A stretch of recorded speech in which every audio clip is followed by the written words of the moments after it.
Welcome to the hood. It's Hood Commentary with your homeboy, the Spokesman. This is being brought to you by special sponsors, Drippy Whips Inc. Win with us or watch us win. And by Artistic Music Group, where real lyrics matter. Hey, Sportsman, you know how the game go. What it do, man. I am the Sportsman. This is Hood Commentary, where the game is trill and definitely not in the ordinary. Man, we got a good show for y'all today, man. It's Friday. Hope y'all finna enjoy y'all day, do y'all thing, turn up. I know I am. Tequila's on the way, y'all. Tequila's on the way. But look, we're gonna start this show off right now with the Las Vegas Raiders. Now, according to Dane Brugler, hopefully I said his name right. Dane Brugler, per the Athletic, he was on the Jim Rome show yesterday, and he was on that show, and what he said was Fernando Mendoza is already looking for a real estate agent in Las Vegas. Okay, looking for a real estate agent in Las Vegas. So basically, that's telling me, man, he know he's the number one pick. All this talk we hearing is smoke and mirrors. They have to have already told him that, look, man, you are picked. We're taking you number one, or he wouldn't be in Las Vegas of all places looking for a house. That would be fucking stupid. That makes no sense. So, Raider Nation, we can lock that in. Fernando Mendoza coming to Las Vegas. Now, I'm excited about this. It's the first time we had a quarterback since 2022, but the future is bright with Clint Kubiak, man. I'm excited to get this season started. Shit, this is the most excited I've been since 22 when the Raiders had Devontae Adams, Jacoby. They had Jacoby Myers was there. They had Devontae Adams, Jacoby Myers, and my guy Josh Jacobs. So everything is looking good if you're a Raiders fan. And again, Fernando Mendoza, already looking for a real estate agent in Las Vegas. So you can cut out all the noise, stop all the bullshit, all the smoke and mirrors. Las Vegas Raiders are most certainly going to draft Fernando Mendoza. Now, another thing that happened yesterday that got most Raider fans hyped, happy as hell, had us jumping, high-fiving each other, skipping down the street, all of that shit, right? I mean, actually, I know this is what it got.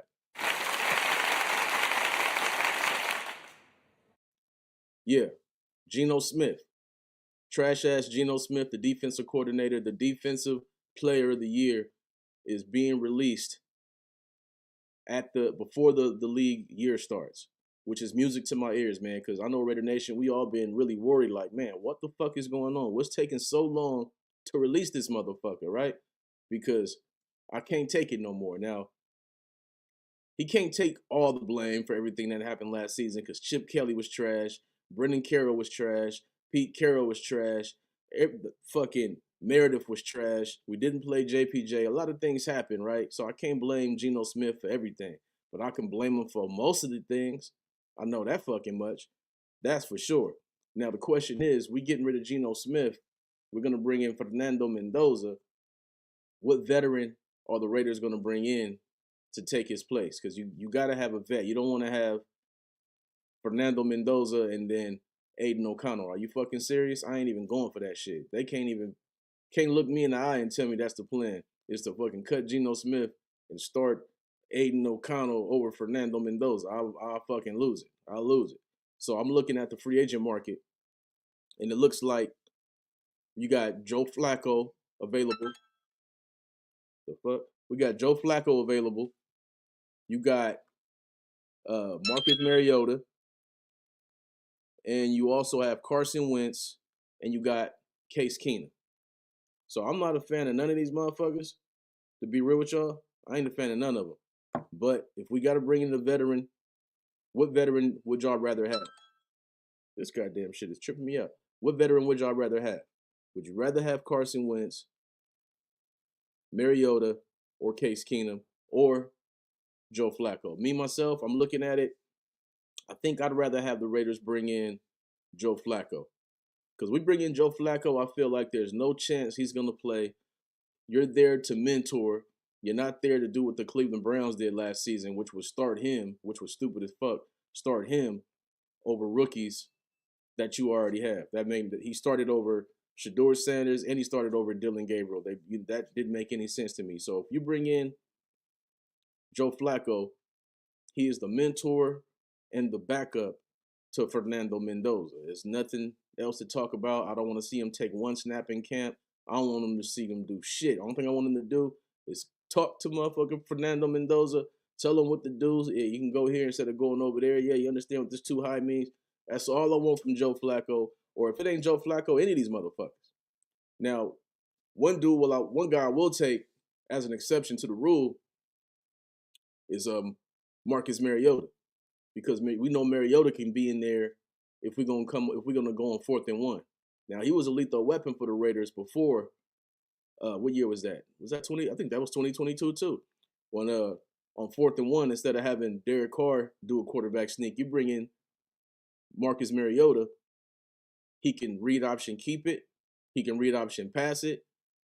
Just keep the defense off the line of scrimmage. They got to think, you know what I mean? Instead of just having the rookie over there taking the chance on the quarterback sneak. Because shit, anything can happen, man. One thing we don't want to happen is for Fernando Mendoza to get hurt on the fucking quarterback sneak. I think we all gonna lose it. We all gonna lose our fucking mind on that shit.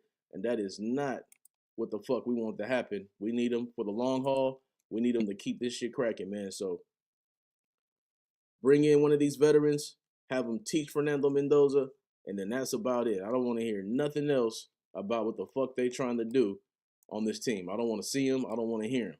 Period. So y'all let me know, man. What y'all think? What veteran y'all picking? Which one y'all think is the safest one to run with? And keep in mind, none of these motherfuckers are gonna be playing. That's the whole fucking point of bringing these veterans in. You want the quarterback to start. I want him to start day one. Fernando Mendoza day one. Have the veterans just to help out. You know what I mean? Yeah. That's already the end of the quarter, man. That's the end of the first quarter, y'all. That's the end of the first quarter. Now, the second quarter is still got some Raiders involved in it. We're going to go to it right here. Give me 1 second here. Now, Maxx Crosby. We're going to talk about Maxx Crosby right now, man, because this shit has been all over social media. It's been all over the news. Nobody's stopping. People getting sick of hearing about it, but we got to talk about it. Now, Max just dropped a song the other day, did a little teaser snippet. And only thing I remember on there, he was saying, cop a new crib in the Bay, just touched down in the Bay. Shooters like Stephen Clay, some. And Raider fans went fucking crazy. And shit, I'm going to say not even Raider fans. Motherfuckers in the Bay went nuts. 49ers is like, he's coming to the 49ers. We're definitely going to get Maxx Crosby now. I'm like, bro, chill the fuck out. Chill the fuck out. It's a song. When you got the kind of money that fucking Maxx Crosby got, you can get a house any fucking where. Ain't nothing wrong with living in the Bay and living in Las Vegas. Ain't nothing wrong with that. Now, everyone been saying, Max ain't going nowhere. Max ain't going nowhere. This is all talk. This is all bullshit. And that's what we've been seeing that for the past at least 4 years. They've been trying to trade Maxx Crosby. The media has been trying to trade Maxx Crosby. Now, this season has felt a little bit more realistic to me. But Max has come out and saying, hey, I'm training, I'm working hard, this, that, and this. I'm focused on playing football. And the Raiders say, hey, we ain't trading Maxx Crosby. And then they fuck me up where they say, we're not trading Maxx Crosby, but if we do, we want 2 first-round picks, a premium player. I'm like, hold on, man. If you're not going to trade a player, you don't put a price tag on the player. Where the fuck they do that at? If you ain't going to trade Maxx Crosby, then you just shut the whole shit down and say, he's not available, he's not up for trade, kind of like Cleveland did with Myles Garrett. You shut the shit down from the beginning. You don't even talk about that shit at all. But unfortunately, the Raiders have been saying things to keep this story alive. Max ain't came out and said, man, y'all sound stupid. I'm staying with the Raiders. I want to be a Raider. He ain't said that either. So that's been keeping the story alive. So we just going to have to wait and see. Now, me, myself, I'm a Maxx Crosby fan. I want Max in the silver and black for sure. But If Max is like, you know what, man, I think it's time to move on. I ain't mad at him. I wouldn't be mad at him one bit because he been there long enough. He paid his dues, 7 years, one playoff appearance. If he want to move on, he can move on. Then we talk about the price. But right now, for the Raiders to talk about the price of a man that you say you're not trying to trade, it's another thing that's keeping this whole story alive, and it's making Raider fans pissed off and aggravated and antsy and shit. Now, sticking with more Raider news, the Raiders finally signed the offensive line coach. We've been looking, trying to see who's going to be this O-line coach. We need one bad. After Brennan Carroll did that bullshit, after Pete Carroll did that bullshit, we don't even want to fucking see it, right? So they bring in Rick Dennison. I was like, who the fuck is Rick Dennison? Who the fuck is this? So I had to check him out, right? So he's been in the league over 20 years. I think it's 30 years. Got 3 Super Bowls.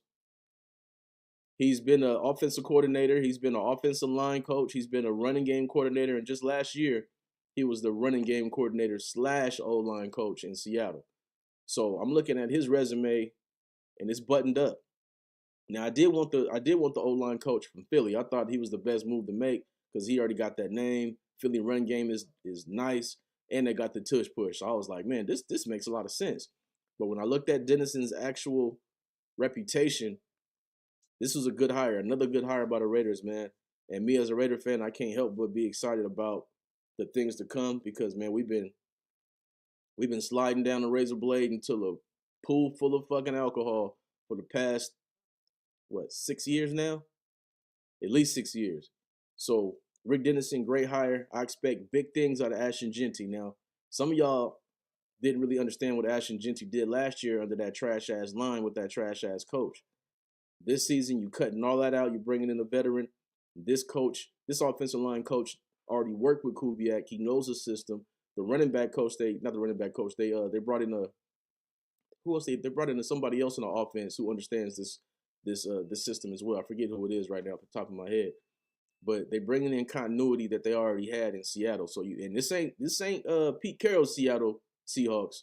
No, this is the Super Bowl champion Seahawks who have a different type of situation going on. So I'm fucking with it. I'm like, okay, we finally doing the right thing here, and I'm excited to see what the Raiders do when it comes to that shit because fucking Ashton Jeanty, he got off last year with a terrible line. He still led all rookies.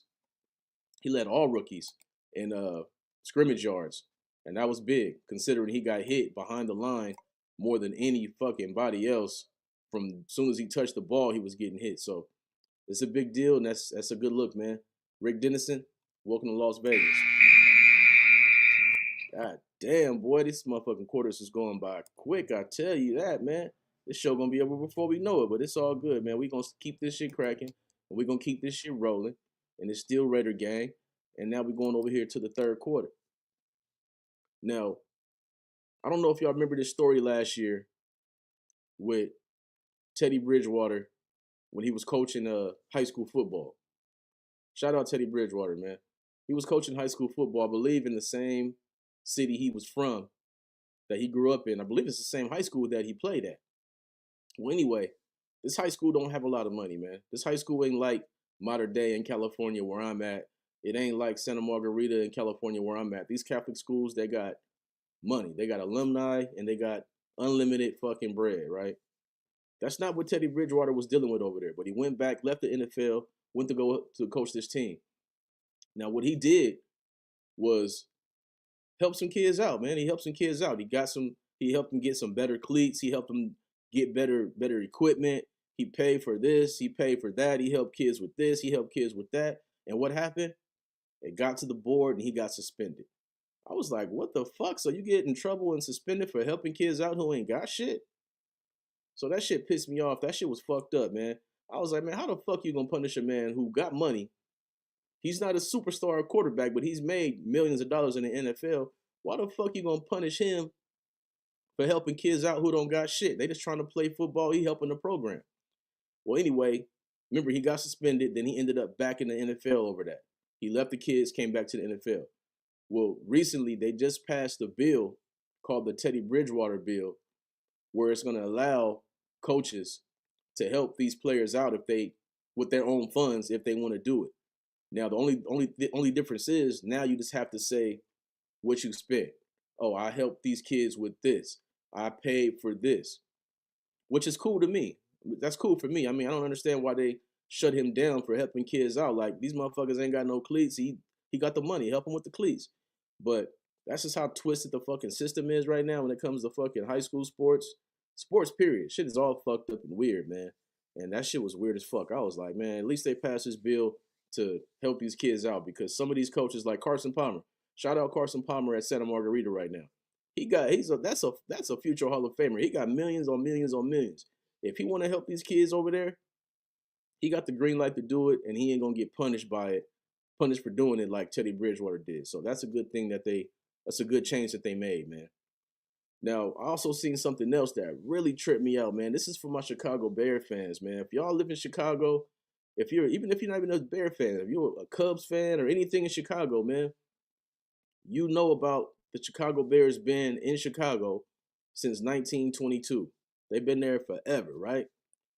Well, I guess they similar to the Oakland Raiders, they couldn't get a deal done on a new stadium. They wanted to get a dome over there. You know, man, if you ever been in Chicago, y'all know that cold is a different fucking cold. That shit goes right through your body, right through your bones and shit. So they was like, man, we trying to get a stadium, get a stadium that's dome. They ain't been able to come up with no agreement, right? So what they ended up doing was talking to the governor of, I believe it's Indiana, and they're pitching a stadium in Indiana. I'm like, hold on, man. So the Chicago Bears are gonna be the Indiana Bears? No, they're not gonna be the Indiana Bears. They still gonna be Chicago Bears, but they're gonna be based in Indiana. That shit makes no sense to me. That shit is fucked up. And I know some Bear fans. I don't know a lot of them because I'm in Cali, but the ones that I do know, they die hard. The Bears, and you gonna do them like that? You gonna take their whole team away and put them in fucking Indiana? Who the fuck's in Indiana? The fucking Hoosiers? Fucking Michael Jackson family? Ain't nobody in fucking Indiana. This shit is stupid. But this is what the fuck they doing. They fucking Chicago fans over. I feel for them, man. That shit is fucked up. And I would be very, very fucking pissed off if I was a Chicago Bear fan right now. Super pissed off. And this is something else that made me pissed off yesterday. I don't know if y'all seen this. Let me go to this shit. I don't know if y'all seen this shit. This shit pissed me the fuck off yesterday. But y'all remember when Tyreek Hill was over in Miami going to the game, and this happened?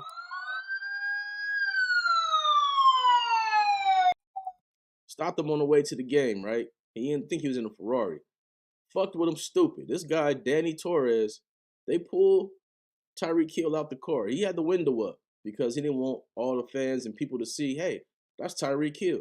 This is what stars do. This is what people do, man. If you're famous, you don't just want your window down when motherfuckers is trying to, you know what I mean? They fucking with you. He had his window up. So this fucking asshole pulls him out, talks some shit, got him yanked up. I don't know if y'all remember this shit, man. If you ain't seen this shit, go to YouTube and watch this shit. They holding Tyreek Hill up like this. He just standing there. This motherfucker, Danny Torres, he comes out of nowhere, fucking does this twist, turn move, and slams Tyreek Hill on the ground, right? I was like, what the fuck made me mad? Because I done been through shit like that. It made me mad as fuck. I'm ready to go fuck up Torres, right?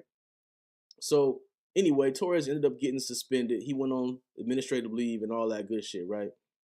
And that led to an investigation and all kind of things. So now to this day, now he's fucking retired. Coincidence? No, definitely not a coincidence.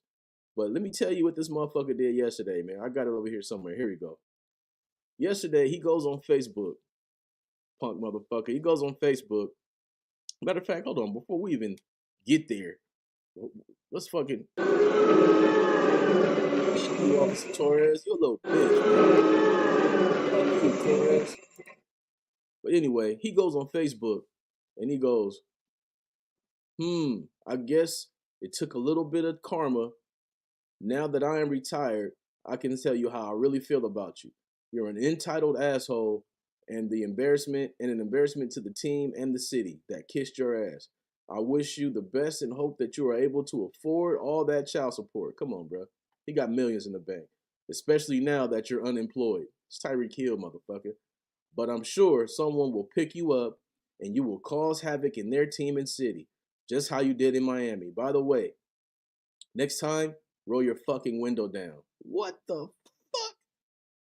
What the fuck, man? One more time for fucking Officer Torres, man. One more time for Officer Torres. Eat a dick, man. So anyway, he didn't have nothing to do with his life, and he felt like going on Facebook and doing this rant about Tyreek Hill. I'm like, come on, bro. Let this shit go. No one's thinking about you. You trying to get your little 5 minutes of fame? What you trying to do? And that's why your ass had to retire early, motherfucker, because you over here fucking with people. Fucking with the wrong motherfuckers, man. So that tripped me out, man. So if y'all seen that shit yesterday, y'all know what I'm talking about. That shit really tripped me out. Like, this motherfucker really doing all of this shit? That shit is wild to me, man. Punk ass Officer Torres. You ain't nothing but a fucking bitch. Officer Torres, this is a message from the sportsman. Fuck you. You ain't nothing but a bitch, and you a fucking hater. That's what you are. Period. You a fucking hater, and we ain't fucking with your punk ass, man. Stupid ass motherfucker. Man, we going into the fourth quarter, man. This shit's going by quicker than I thought, y'all. Going to the fourth quarter, man. Now, we're going to switch gears here and go to the NBA. Now, as of today, after the NBA All-Star break, my team, some of y'all team, most of y'all team, if you in SoCal, the Los Angeles Lakers, finally healthy. We've been waiting all season. So far this season, Luka the Don, Slim Shady, LeBron James have only played 10 games together. They 7-3 in them 10 games. 10 fucking games. And we at the All-Star break. Somehow the Lakers are still in the 5th spot, right? So my question is this now. We're 100% healthy. Nobody's on the injury report going into the game tonight against the Los Angeles San Diego Charger Clippers. No one's on the injury report. My question is, now what? Now what? Now we started the season with Rui Hachimura in the starting lineup, which I did not like. The shit didn't make any sense. I don't like Rui in the starting lineup. But with all the injuries, he's been coming off the bench. And he's been balling off the bench, putting up about 13 points a game. And now he's wet from the three. Because, man, before he would just go out there, shoot the three, give you three or give you nothing. Now Rui Hachimura is giving you the three. And if it ain't there, he's stepping up, mid-range, wet. So I'm liking what I'm seeing finally from the Lakers, from Rui Hachimura especially. But the number one issue the Lakers got to me, besides, obviously, the defense, they're not playing no fucking defense. We know that. Because they don't care to play defense. And a lot of that has to do with J.J. Redick, an offensive head coach, who only cares about spacing. Spacing. That's all they want. So, DeAndre Ayton, I think he's been the biggest fucking disappointment on this team. Huge disappointment. He's more disappointing than LeBron missing all them games. DeAndre Ayton is more disappointing than Slim Shady missing all them games. DeAndre Ayton is more disappointing than Luka the Don missing all them games. He's more disappointing than the fucking defense overall. I don't know what the fuck DeAndre be doing, because right now, truthfully, if you're a Laker fan, you watching these games, you see that they might want to start Jackson Hayes, an energy guy, because he plays with energy. If you watch DeAndre Ayton, he runs down the court like this. He runs down the court like he's fucking Shaq. You don't weigh 340 pounds, motherfucker. Dart down the court, get in position, get a lob, get a play, make a play. And that's been hurting the Lakers a lot. It's been hurting the Lakers a lot, man. DeAndre Ayton's been killing his team, and we got to find a way to fix that shit. Got to find a way to fix it.